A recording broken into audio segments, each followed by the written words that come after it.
what we do is we collect feedback. We are a feedback platform with a twist because we are personalized to your motivations. When you look at the feedback surveys available, they tend to be quite generic. They ask the same questions and they give you quite generic analysis, and that can take a lot of time for managers to analyze, and might not even, managers might not take action on the back of it because it takes so long, which doesn't have a positive impact on employee engagement. So that's why we created a personalized feedback platform where we effectively find out first what motivates people, and then we only ask questions that matter the most to them. And because they personalize, we can give managers very personalized tips.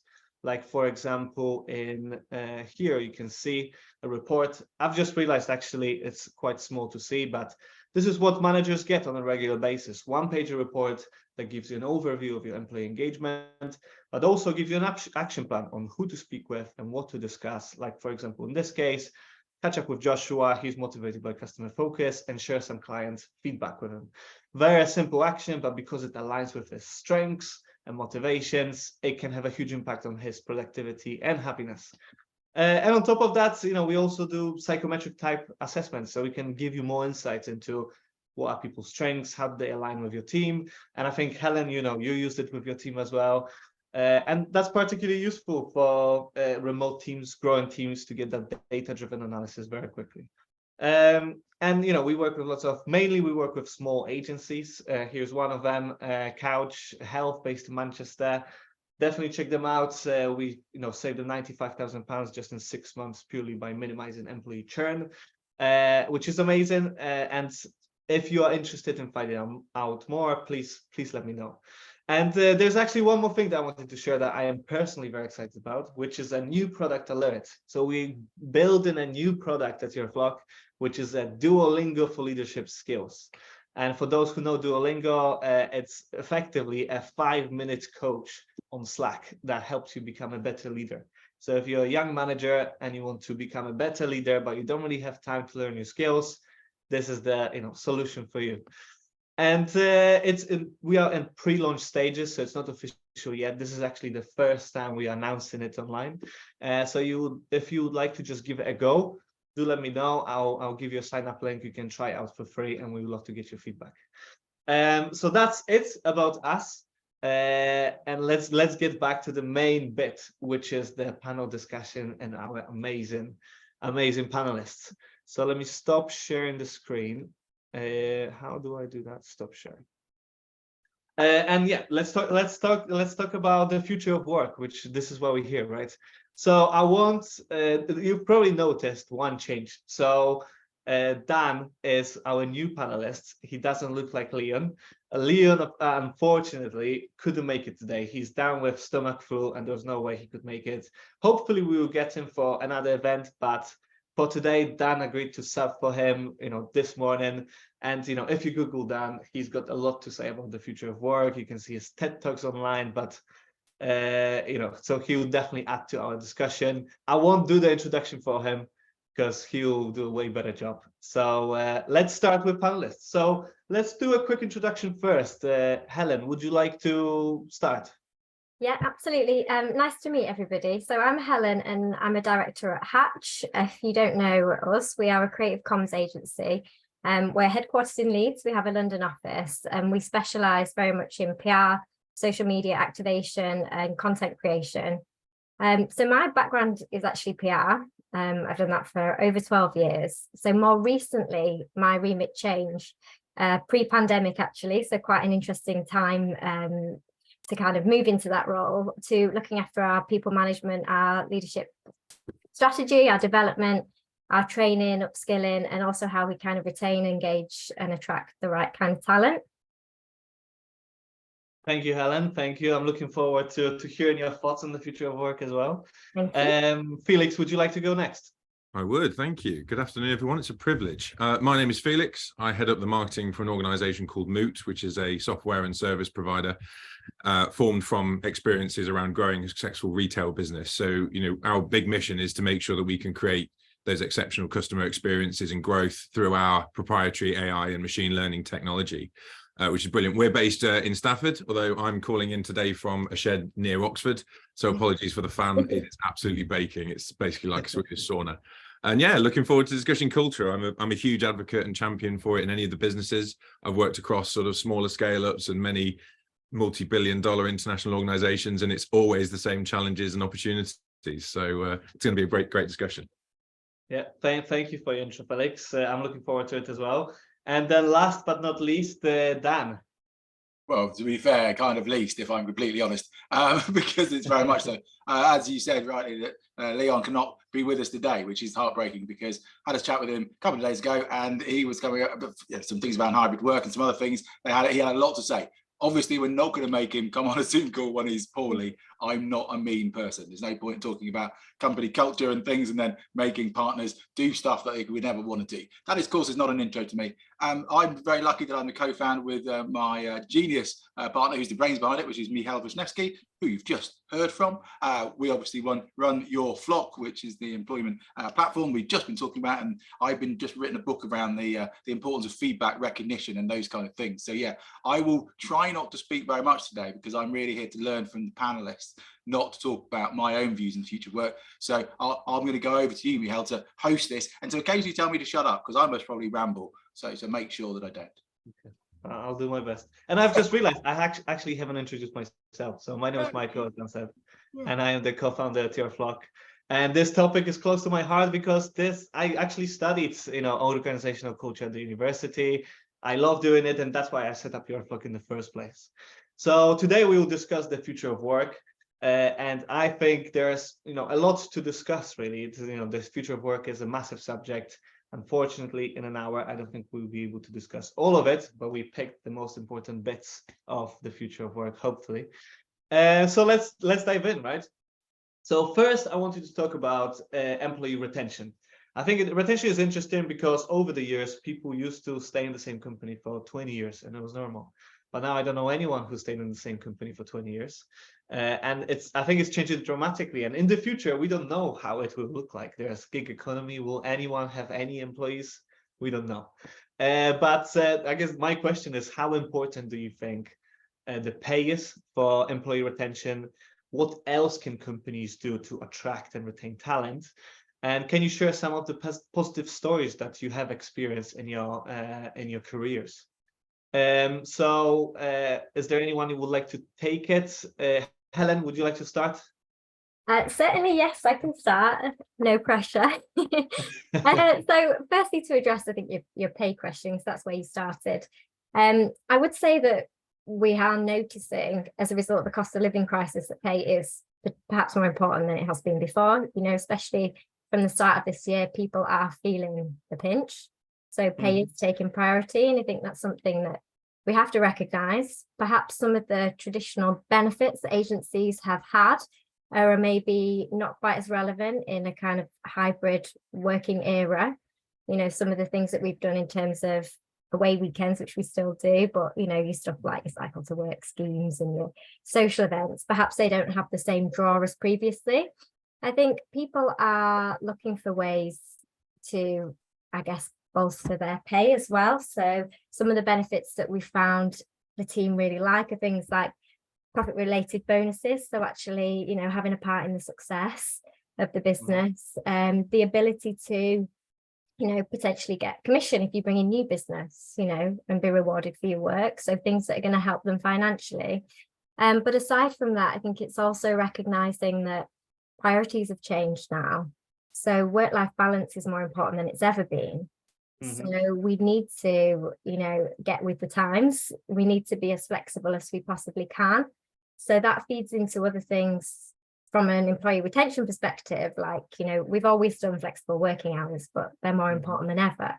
But you work from home policies. We've recently brought out a work from anywhere policy. So I know the team have used that to their advantage around kind of holidays and things. So it's catering to more flexible working and actually the needs and desires of the team to really enjoy that work-life balance that perhaps wasn't such a priority pre-pandemic as well.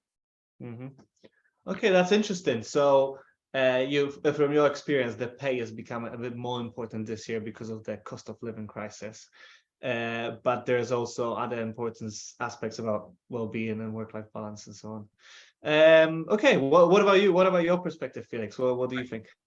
Helen, you've made all of the right points there, and I was nodding along enthusiastically. I think and these are all subjective views, right? And there's some, I'll try and bring some objectivity to it from what we've seen as well. I think pay related to retention is an interesting one. In terms of attraction, I think it's front and center. To your point, Helen, around the cost of living, often it's that security. It's that security of, regardless of a bonus or a commission or performance because of, economic conditions, I know that is the bedrock that I can get something from, whether that's to be able to afford a mortgage or do whatever you need to do or pay your rent that's going up. That is a fundamental. And I think it's that classic thing of you can attract people very easily, and people are far more with these other policies transient. Before, when you had a hybrid working, and we'll talk about that more in a minute, when you was very much office based, you were trying to find a job where you were living, and that's why I push people into London, and that's where the big jobs were. Now that there is more of this work anywhere or hybrid approach, you can be more nomadic to a degree, and therefore open it up. But that brings me back to the point there around pay versus package. And I think, and I hope we'll discuss this a bit more, I think for the right kind of culture to have, you can often find that pay is a part of it, and that always has to be a part of that diatribe that you have as an employer to an employee, but equally that the employee is, and ones that I've seen most effective in terms of cultures are when you can provide beyond that. And often pay is those last discussions you have when it's like, I simply cannot work here anymore, whatever, because of pay.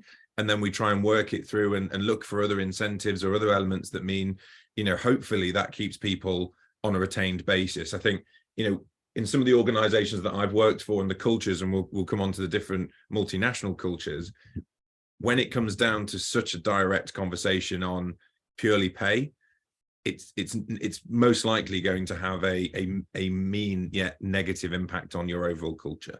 I've found anyway.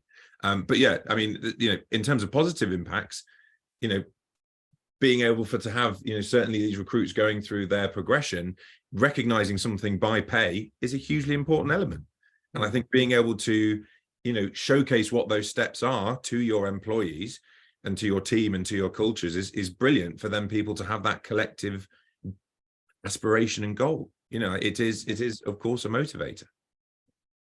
Yeah, I totally agree. Pay is super important at attracting talent, and I love the fact that you touched on the transparency of pay as well, because there's so much on the news now that nobody knows who's getting paid what, and then turns out that all the men are getting paid than women, which is not a great culture, right? What about you, Dan? I'm kind of from the stats side of it. I love a good stat on this. So I won't bore people with the stats on all of it. But certainly, pay is, as Helen rightly said, pay is becoming more and more important. I don't know. I would challenge whether it's as important as a lot of bosses may be saying at this moment in time. However, apparently it's about third. If you look at Gallup and the things they're saying at the moment, it's creeping up, but it's not top. But I'm also quite aware that in research, people might just say things that they think that you should say. So you've got to be a bit careful. You've got the real life experience rather than the statistician in the background. But as Felix rightly said, it's the package, isn't it? It's not just pay, it's the package, and it's the whole things. And as Helen also rightly says, you can incentivize people, and that whole package, you can make it better by adding in different bits and pieces. There's a whole life-work balance rather than, I like to say life-work balance rather than work-life balance, because I think it kind of balances out nicer that it's a life first rather than work second. But as Felix rightly said, if people have to pay, you've got a kind of Maslow's hierarchy of needs, haven't you? Really, people need to buy stuff and they need to put baked beans on the table, and if that's getting harder, then of course pay is going to be important. But at the same time, it's a well-known fact that people would take a pay cut for more flexibility. So I would argue that flexibility is most probably the key thing. It's not pay, because people are willing to take a pay cut. People are also willing to take a pay cut to have more clear career progression, which Felix talks about. So again, people are willing to take a pay cut for company culture and for working somewhere which is nicer. So again, all these different things are kind of saying that pay might not be as important. I think sometimes it's very tempting to say cost of living crisis, therefore pay people more. But we also know that isn't actually a lever that works. You can pay people more to an extent, but they'll still leave. And we also know, as individuals that know this, sometimes when someone's saying, I want to leave, and you say, oh, we'll pay you more, well, they'll take the money, but they've already left. You know, the employee disengagement is actually more important, isn't it? That person you might pay an extra £5,000 to, well, they're still leaving in 3 months anyway. And if you're really going from a mercenary point of view, do you really want to have a team that just care about what they're paid? But that's my rant on it. But I'll tell you, I'll be quiet because I know I'd rant on that.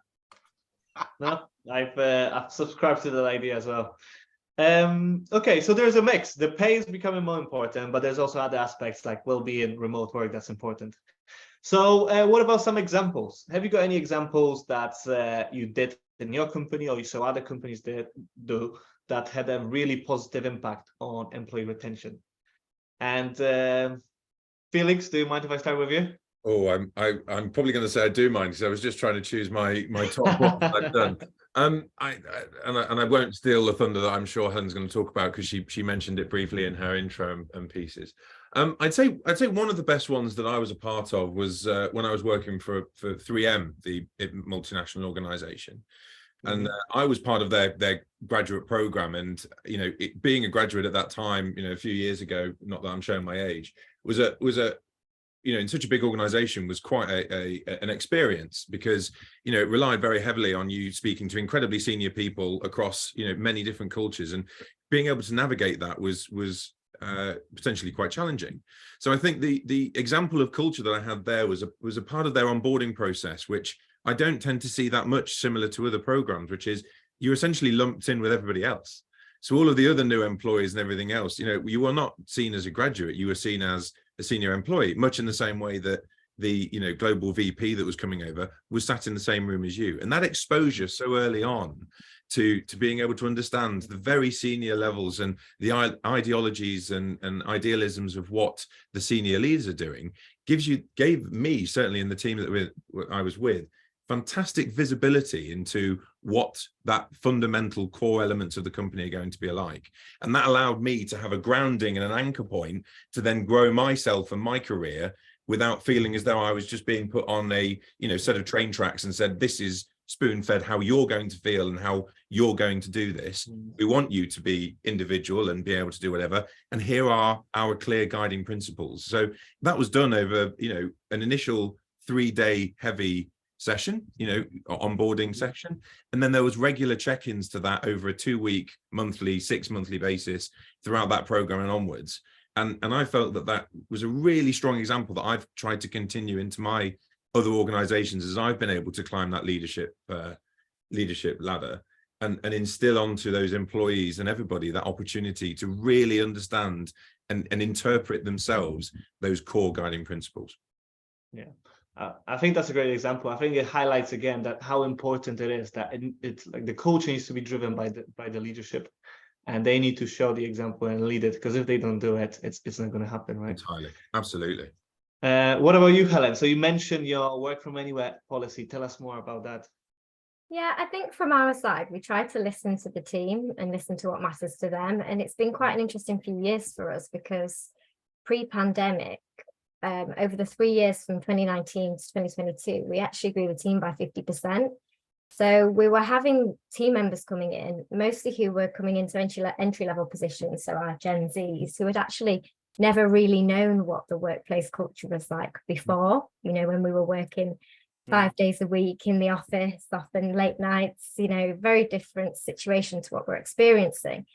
So trying to kind of put in place ways of working and ways to actually have that constant communication with the team over that time in a totally new way of working has been quite new to us. So I think the work from anywhere policy is obviously just an example of us trying to support people in a new, flexible, hybrid era. But there are many other things that we've done as well. I think for us, we really had to review how we deliver personal development.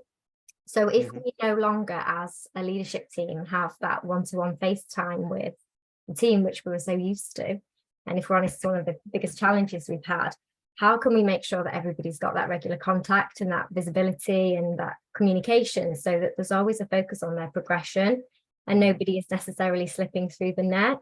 So we've totally reviewed and redelivered our line management structure to empower other members of the team as well, to mentor, to coach. We've got the team involved in kind of wider projects that they own, so they have full accountability of. There's been lots of other things that we've kind of brought in. So I know we've spoke to you guys, but you know, the team have said to us, feedback, having a voice and being listened to is really important when we're not in the office all the time. So being able to give feedback and have a platform for that been really, you know, important for us to make sure that actually people are engaged, they are happy, and we're getting regular feedback on what they want as well. One of the things that we did, which the team really appreciated, was on Blue Monday this year, we gave everybody a kind of cost of living bonus, just to help them with the bills, because that's something they said that they were really struggling with. And it's just doing those things regularly to kind of, you know, support the team and make sure that we're maintaining that culture. Yeah, that's great to hear. And thank you for mentioning that feedback is important. If only there was a platform that's personalized. Teed that up nicely for you there, Michael. Yeah. No, those are great examples. And Dan, have you got any great examples you would like to share? Well, yeah, I mean, that's, you know, as you say, that's the reason why I invested in YourFLOCK 5 years ago, because that, you know, we kind of saw, we hoped to be able to see some of the vision of the future. But of course, the pandemic made a massive difference as well with hybrid work, as we all know. You know, before something like 4% of people were remote working, and now lots of people want to remote work and lots of people want flexibility.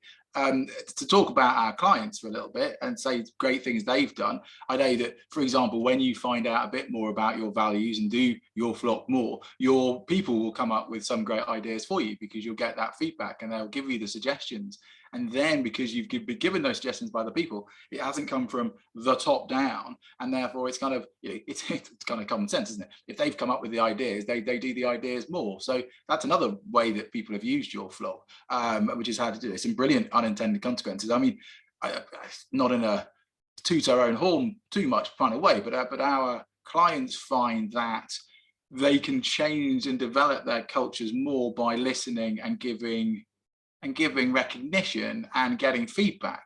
But the examples of that in real concrete terms are things like, if you know your values are really important, and if you know, I don't know, for example, was it IMD, Michal? So you know, because they knew caring was pretty up there as a law firm, so they could do more charity work.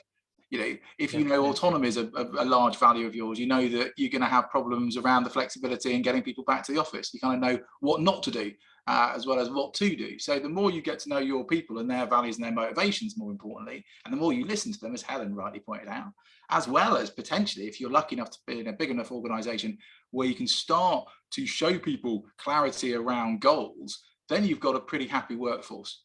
You know, and you know, there's so many things you can do to for employee retention, not just well-being and not just giving perks. And you know, it's gone are the days where it's a ping pong table and some beanbag chairs and all these other non-inclusive horrid stuff that we were doing. You know, people were doing 10 years ago at Google and then nicked the ideas. So, but there are thousands and literally thousands of things you can do to make people be happy or help people be happier while hybrid working. And I think that's the whole point of YourFLOCK, of course, is that we don't have all the answers. We're just a conduit or a way of kind of gleaning that from the workforce. And of course, you know, your employees and your friends. So hopefully that answers it a bit. I know that you personally have got about 40 different things that people have done, Michal, because we write the case studies all the time. I just didn't want to take it over too much. I think, yeah, that'll do. I think, you know, you all shared some good things about transparency, coaching, you know, mentors, and feedback, which is, you know, all positive things that help you create a culture that retains people. But none of you mentioned pay. I know, actually, Helen, you did mention a bonus. So there's one bonus, but the rest was the rest. I think that proves that there's a mix. Well, as this is a conversation, I'll pick that up. What we haven't mentioned it, I mean, it is still one of, you know, the most effective recognition levers for what you're doing. You know, that we are fundamentally wired to recognize some of that, and there's you know, behavioral studies that have done that. But you know, it's a really interesting point, Dan, you sort of triggered, and then, you know, Helen, what you've done from that is the idea of being a conduit and having an organization be set up for the future as a conduit. Because the other thing I don't want to just discuss about is how delivering good culture is simply giving people a form to fill out every month, or a, you know, free fridge full of drinks or things like that. You know, whilst that is provided and could be a hygiene factor, you know, we're dealing with these generations now, and all of us are more informed than we ever have been before. You know, we can plug in and have so much stimulation at home or everywhere. It's becoming a genuine concern. You know, there's this whole dopamine saturation topic that's going on at the moment, and how that impacts well-being. And I think a huge part of that is being able to provide these structures and recognition plans that overtake those dopamine hits. You know, I think, you know, I've got an iPhone, it's right here. It's itching for me to look at the screen with an always on device. I'm permanently connected to that device and my friends and my network. And it's being able to kind of emulate and build on that within your working environment the same. And again, you know, Helen, you pointed out the idea around Gen Zs, and you know that some of these guys who are joining and girls who are joining the organizations now from university or otherwise have never experienced an office culture. And I'm not here to be, you know, the old guard. I am just on the cusp of millennial myself. But I've seen that bit where having that structure is something that I you know, whilst I'm so informed, nobody's telling me to put that one in. And again, I think, you know, as a culture in a business, we all hold ourselves accountable and responsible for feeding into some structure. And that doesn't mean a hierarchical one or otherwise, but how you have these conduits like YourFLOCK and such like provide the ability to have some structure that people can be empowered to give themselves accountability, I think is going to be a huge thing for the future. And again, that is not to be accountable by, and you know, part of our model is an agency model, so we have to do billable hours. So we do have tools like Clockify or Jira for our software development teams. They are tools that are there to be able to provide understanding and measurement around what productivity is looking like and how we can then bill that back to my clients. That narrative is completely different from 5 years ago when we implemented those tools to be there as a productivity tool. You know, how many hours are X, Y, and Z using this or doing that so that we can motivate them or incentivize them in a way that we understand and can put a firm metric against. That's completely changing now.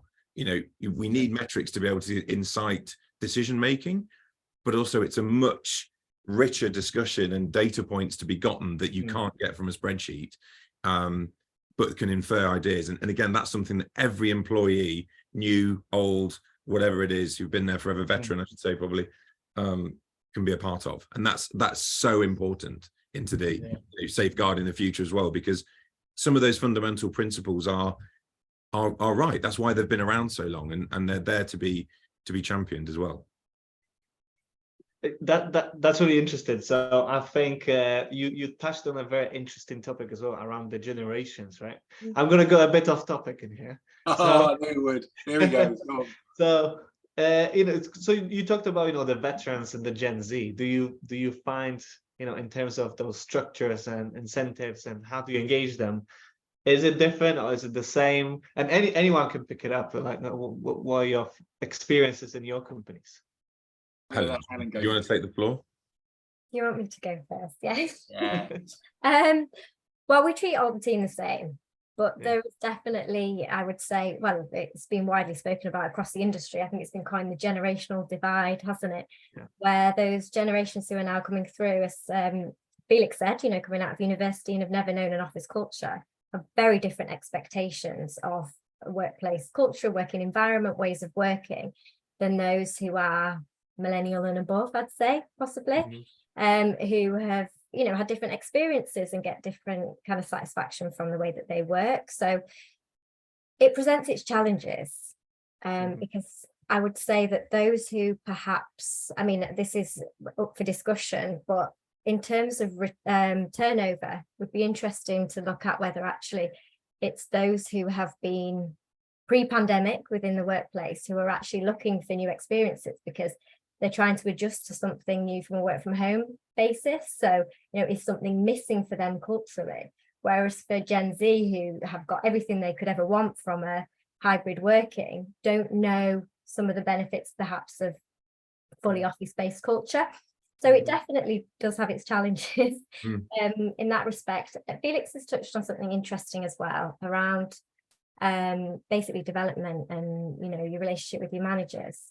So I think we all have to embrace flexibility, particularly leadership, but a lot of managers now are used to managing face-to-face. So they need to also adjust to being able to work with individuals who they're largely not seeing on a day-to-day basis. So how can we make sure that we're getting the most out of people? How do we know that they're, you know, happy, that they're engaged, that they're motivated? that they're visible, perhaps, when they're actually largely working in isolation. So I think that's presented some challenges.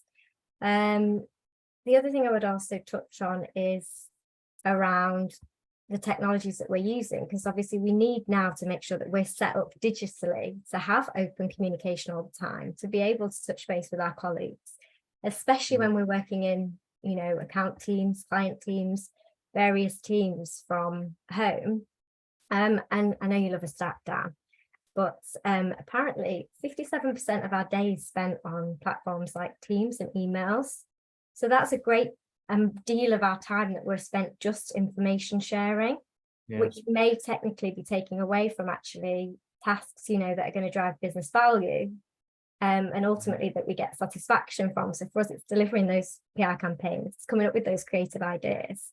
So it's striking the right balance between being able to have open communication with the team on a daily basis versus not detracting from what we're actually here to do, which is delivering great campaigns for clients. Well, yeah, I think you're right with the, we've got to be very much more, especially you're talking about managers, not necessarily, because we're not born with those skill sets. No one is. You know, hybrid work is a brand new thing, isn't it? It's like the biggest global work experiments that ever happened because of a global pandemic. Let's not kid ourselves. We also completely forget that it was such a traumatic experience, this thing. Yeah, it's just 2 years where people were in lockdown and everyone just presumes we're just going to be able to just come out of it and be more productive and all the rest of it. We've got to be careful that we forget that we're all human beings. And as you rightly say, Helen, the generation, I'm always a bit personally worried about the generational divide thing, the generational thing, only because you can then overplay it into, well, millennials think like this, well, Gen Zs think like this. And I know you can do that generalization. It's quite fun in marketing that we do. But I think if we bring it into organizational culture and, you know, human, we can almost overplay that. But however, I suppose this is my caveat. Your point's a really good one. If someone hasn't had that support and hasn't ever known a time with the office and that innate kind of support around the campfire kind of moments and those, you know, those magic moments of learning that you got just from bumping into each other, we've got to find a way to use technology to replace them if we're not all going back to the office. And it looks like we're not all going back to the office. You know, this is the new, isn't it? This is the reality. We can moan about it, and a lot of old people of certain demographic descriptions are doing so, but they're destroying their own employee brand potentially for the next generation. Now, they might not mind because they're going to retire, and maybe they don't care because they're the kind of person who doesn't care about this kind of stuff. But deep down, I would imagine that everybody likes to meet people and to be supported.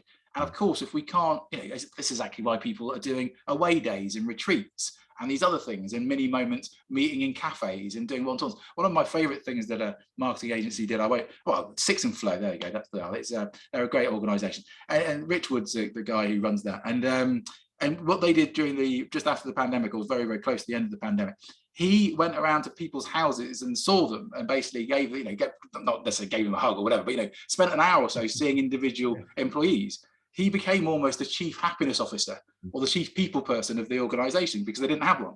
And of course, as soon as they realized how important it was, they've now got one.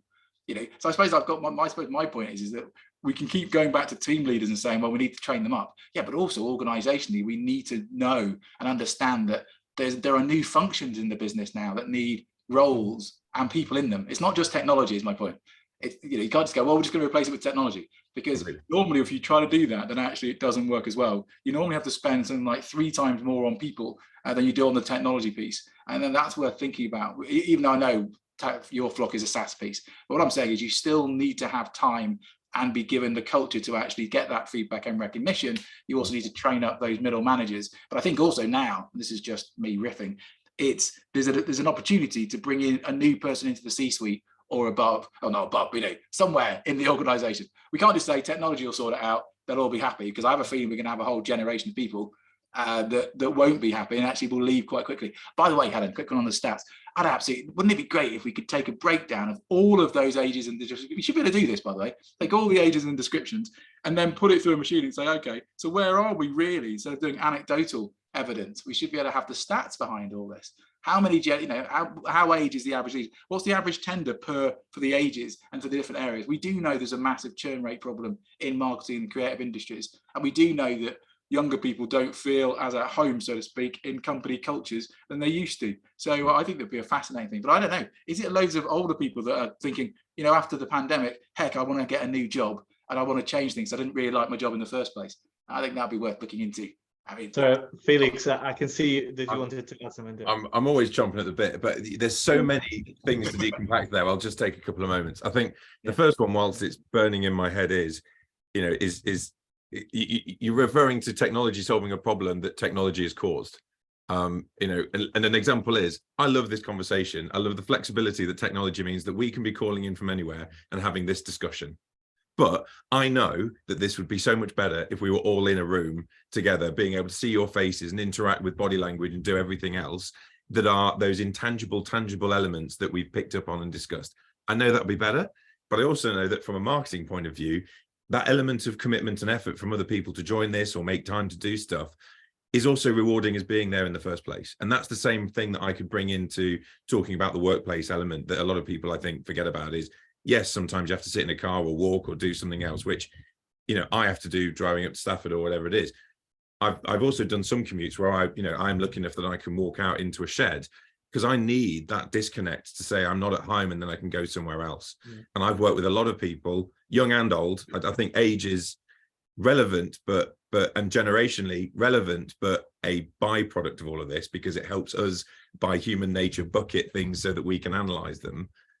But we walk into our own problem there and going, paralysis by analysis. Yeah, exactly. Yeah, So it's marketing. people between 18 and 35 do think this. Great. But I know a load of people who are very different.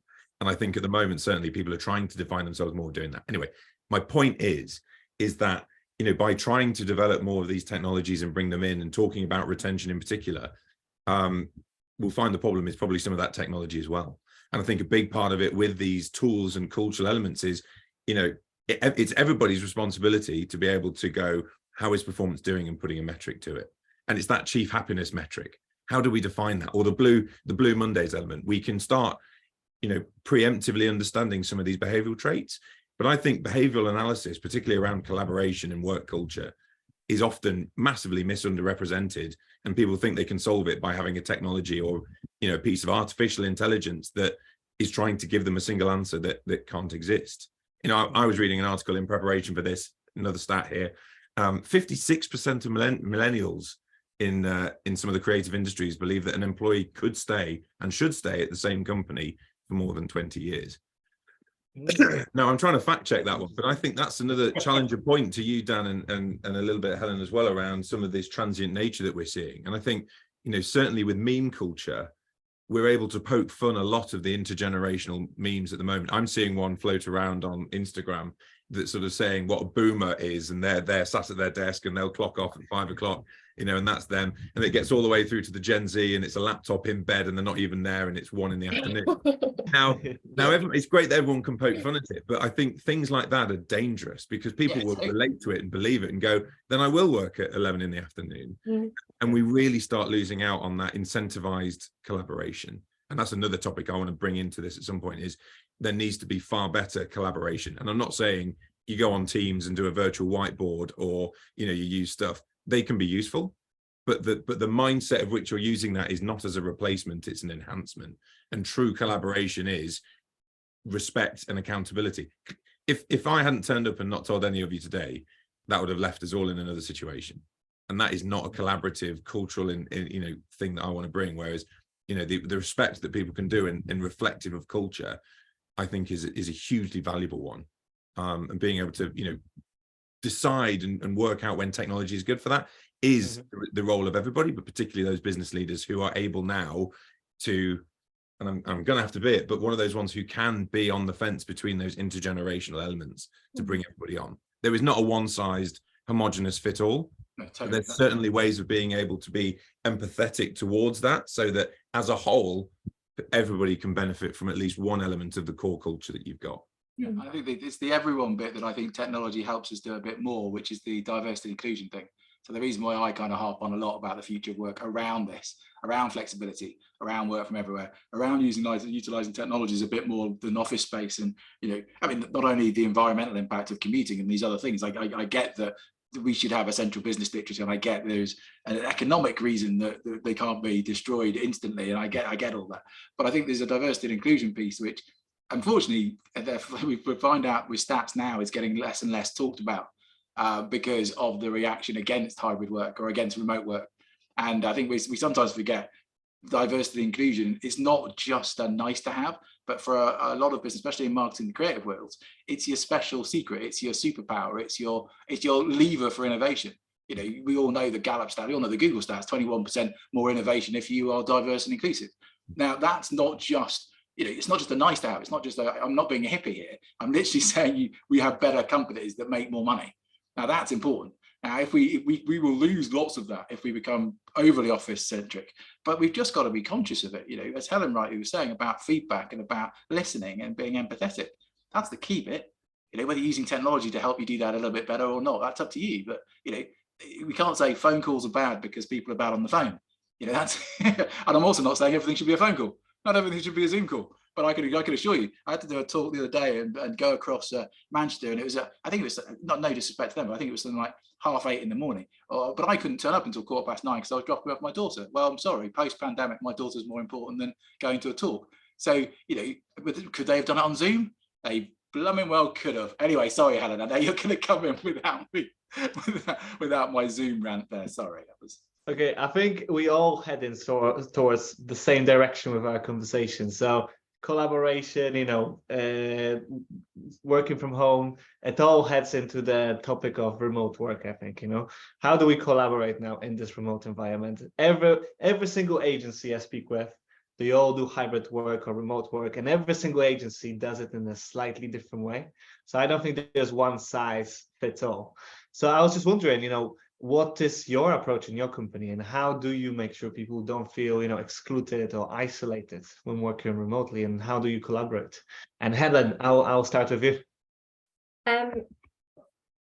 Lovely. Well, I think we've obviously touched on technology a bit, so I think that's where we'll start. And I think the point that Felix made, you know, technology needs to be set up right so that we can feel connected all the time. But actually, it doesn't replace, I don't think, the value of human relationships either. So it's much more important that people have that regular contact with, whether it's a line manager, you know, a dedicated person who is responsible for their workplace happiness, because it's all well and good us communicating solely on all of these platforms, but actually there's more to work. You know, we need to make sure that we're feeling happy at work. Are we getting screen fatigue? We need to sometimes, you know, take some time away from the screens. But actually, everything that I've researched over the last few years still points to people leaving their jobs because of their relationships with their managers. So it just shows that relationships still are really important. Relationships are also central to what we do, because our relationships with our clients, relationships with media, relationships with our team, is what we do every day. And as fantastic as all of these platforms are, they don't take away from that. So one thing that we make sure we do is that everybody has that regular contact day in, day, weekly with their line manager, so that somebody is always in touch with you. And we're trying to find other ways for the team to be more visible. We still have like a monthly, we call it Academy, we get together, we have transparency on business performance, and we share successes, and we still give praise and recognition face to face, because that's important to people. They've told us that it matters to be recognized for the good work that they're doing. And to do that collectively as a team means more than just, you know, an email or a Teams message saying you've done a good job, well done. And also kind of gets the team together and collaborating. So I think that having that FaceTime in a, you know, a time that works for everybody, making sure you've got somebody who is, you know, responsible for keeping you on track and making sure you focus on your career development, so you always feel like you are striving for the next thing, or, you know, progressing. And then finding ways to, you know, create a collaborative and a positive culture when we aren't all together in the office is really important. And I know we don't have all the answers to that, but we're trying lots of things. We still will be doing our away weekends. And then just, I think we've talked about this, but the flexibility. So making sure that we're as flexible as possible, but we give people the opportunity. So within our team, we encourage people to come into the office, but we don't, you know, you can also work from home and you can manage your time as it suits you. Okay, interesting. So I wish Leon was here, because I had a chat with him, and they've decided to have specific days in the offices for everyone in the office. From what I don't want to, put words in his mouth, but he, his thinking is that because they build relationships with clients, and that's what they do as a business, they need to build great relationships face to face in the office as well. And this is this is not something he imposed on employees. This is something that's on the back of feedback from employees. And you've got a different approach. Anyone can come anytime, and you sort of have one day a month where everyone comes together. But you also have mentors and buddies that help you sort of stay intact with culture. Am I right to say that? I would say that because we give the team an option in which days they come into the office each week, we are actually finding that people are coming in for 5 days a week, because they they have the option, they have the freedom and the flexibility. So they're actually choosing to be in there because they enjoy it. And we're slowly starting to see people moving back to spending more time in the office. But isn't that also a hallmarks of a great culture? Because if people want to naturally start coming back, and also you treat them like adults and saying, you decide when you're going to come back. Yeah, you're not treating them like, I don't want to say twats, but the Tuesday, Wednesday, Thursday and Thursday. So it does stand for something. So it's not just being squared randomly. Interesting you say that though, Michal, about Leon. You're absolutely right to say it though, but they just had an internet outage because of something that happened actually on site.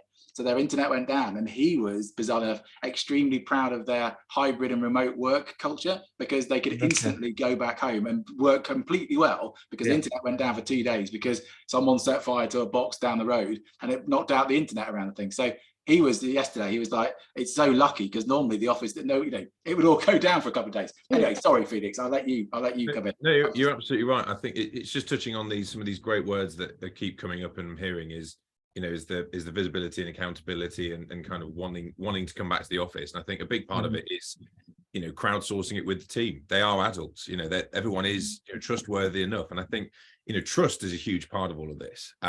One thing from my side of thing is that because we, are a service-based business for part of it with our agency, we know that there is collaborative efforts in having people in a physical space is fantastic. Does that have to be the office? Potentially not. And I think this is the other bit is, we talk about home life, work life, or office life, non-office life, work anywhere or do whatever. I think, being able to help create a work ethic that can be translated in any environment and an office type element is important. But, we're certainly seeing as well, and people are, similarly incentivizing themselves to come in and organizing it on the days they want to, or those core hours that they want to be in, because we can get so much more done, and people are feeling their own personal recognition as well, that they can get stuff done. One thing I did want to touch on is it's probably mirrored, but the Culture Map book, it's coming up to almost being 10 years old, which is ridiculous in this day, but it's written by a phenomenal professor called Erin Mayer. And the one bit that she talks about that I regularly instill in any culture that we do and I see positive impact on is the idea of trust being task-based and relationship-based. Helen, you touched on this whole thing about relationship-based, those intangible relationships that are incredibly steadfast. But it's also, how do you blend it with that task-based trust as well? And I think the bit that gets poked fun of it the most and has the biggest risk of damaging those relationship-based elements is being able to fulfill and complete and commit to tasks that need to be done, and being able to then share the recognition, visibility and reward from having those tasks done, that then infer being able to build an even better relationship. And that comes from every individual. And I think that's the important thing here as well is, culture is a product and blend of individual. And it starts even way back from when you're hiring people. How are you hiring people? Are people typically, coming in after, say, let's 3-4 hours worth of interaction? Anybody can be anybody for 3 or 4 hours of interaction. But it's being able to then instill and understand during even that period, and when you're onboarding people and coming through, that you're hiring people to grow a company and be successful. You're not hiring them because you need just somebody to do a task and a job. And I think that also gets forgotten about sometimes. And when you run into a struggle when you've had somebody who's then employed after a year, 2 years, and you're starting to see those very early cracks of separation, and tools are doing that and giving you the stats and people are moving on and whatever, people are able to come back. And I think the one bit I'll then say on that around retention is, because technology is as good as it is, people can form friendships now outside of an office environment far more easily than they were. There was a big point not long ago when your friendship group was very much part of your office life or your university life, and that was it. And I don't think it should be seen as a bad thing that people are more transient in their roles these days. I think it can be seen as a huge benefit, because if you have a good relationship, they might come back. Yeah, no, totally. And I'm seeing more and more consulting types or fractional types of people who are, younger and younger and younger. Again, not that it's an age thing, but they've got the ability to go and work for several different organizations because of that sort of gig economy that's come out of this pandemic. I do think the pandemic has accelerated something that was already starting to happen. Yeah, totally. I think we're just catching up to it and proving that we can do it. And I do feel for those people who are coming into this sole lockdown, post-lockdown culture, because I, for one, love interacting with people and being in an office. I speak to my wife, who's also, home based for 90% of it. She skips through the door when she's been in the office and whatever for a few days, because of that energy that she's able to get from people. Being self-reliant on creating that energy is trying to, charge a phone off a tiny little solar panel. We can't do both at the same time. We're either socializing and getting that done, and that feels very transactional on digital platforms, or we're absorbing it through osmosis by being in some of those environments, whether it's a coffee shop with people we enjoy collaborating with, or an office environment that is a stimulating place with lots of conversation and things going on. Yeah, and I think that's one of the things is that we didn't necessarily design offices pre-pandemic, of course, to do that. They were just places that house people. And of course, this is why people have spent billions of pounds redesigning office space. It does make me smile though, if we kind of said, okay, who's working from home today and who's listening from home? Well, all 4 of the speakers are working from home. I do know that much. One from a sauna, apparently. So there you go. That's the thing. So you get it, but it's that type of work, isn't it? It's the type of work you're doing as well. There's no point in going into work and then just sitting on Zoom calls all day. So that's the worst of all worlds, isn't it? So again, it's about this conscious gathering. We need to consciously gather together at different bits, doing different bits in our lives, but also being very aware. And I suppose it's this nuanced approach to life. And maybe this is the deeper understanding that management and some leaders don't have, because we didn't used to think like that. We just got everyone together and we worked at stuff, and some people were fired and some people didn't fit in. What I love about what you were saying though, Felix, is underneath all that, it's around motivations. And do you share motivations? Not necessarily culture fit, because I think that's sometimes a thing. It's more like culture add. Do you share the same motivations? Are there the things that you can bring? What are the differences you bring in? But the motivations and calls should be the same. And I hate to say that's an advert for YourFLOCK, but kind of that's, again, one of the reasons I invested in it. But only because this is a philosophical point. It's because I believe that's the future of work. I believe that's the bit. That's what holds teams together and makes them more productive and more fun to be around, is happiness, actually. And that's sharing values, and that is sharing motivations. And that is a very human thing. It was just, I was so emotionally unintelligent that I couldn't pick the right people to do that, because they'd lie to me in interviews and I just go, oh yeah, you seem cool, because I've known you from the pub. Ridiculous way of hiring people. But you'd be surprised how many people used to in agencies used to hire mates of mates, on recommendations of friends, or the fact that they played football together, or, it's even worse. I mean, just diversity and inclusion, just imagine how bad it is. That's kind of where I'm saying about this thing, is that, maybe if we're not so office centric, we can become a bit more global in our thinking, more diverse and inclusive, and a little bit cleverer in the nuance of recruiting. We actually would have more fun at work. And when we all get together, we'd all like each other, because we naturally were more like, we shared values naturally anyway. But anyway, that was a rant. Sorry, Helen, over to you, because you haven't said something for a bit.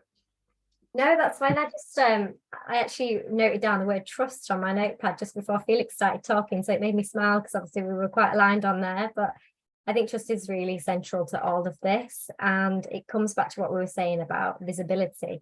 It's harder to have that conscious awareness of what our employees are doing, what they're working on, how they're finding it, how productive they are. And we can't see in front of us what's happening. So I think from the team perspective, they need to think about how they're showing up via other means when it's not in the physical form. And we need to have that trust that if the team are delivering great results, brilliant campaigns, that how they get there is to their autonomy. And yeah, it all comes back to trust. So I just wanted to know that was a really good point. No, that's all good points. I agree with all of them, I think. And I think we all agree that there's no one size fits all yet, right? We all sort of testing and trying new things, but I think there are some sort of pillars that we need to sort of adhere to, like trust, mentoring and supporting others. And I would love to ask more questions, but we only got 3 minutes left. So if I ask another question, it will last for another 10 or 15 minutes. So if you want, we can do another one of these in a few weeks. but I don't think we've got time, and I know you've all got, your work lives as well. So I think we're going to put a stop on this one in here. If any of the audience members if you've got any questions, just let us know after, and then we'll try to answer after this session. But thank you all for spending the time.